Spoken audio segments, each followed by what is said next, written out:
guys. May hapon no.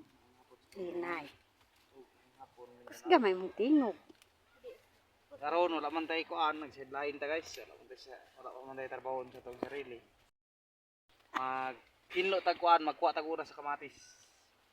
Ano yung kamatis akong bilas guys nga si Arbitcher. Shout out na yung mga Arbitcher.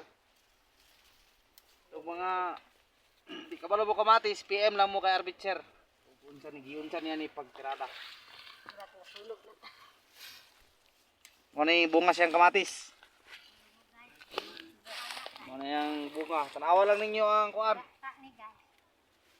Presyo na lang kulang ani guys. Karon mahal-mahal man siya pero mas paputong mo taas-taas pa siya unta, maputong libo. Kabawi-bawi ang atong busing. So, mao lang to guys. God bless tong tanan ug amping mo kanunay.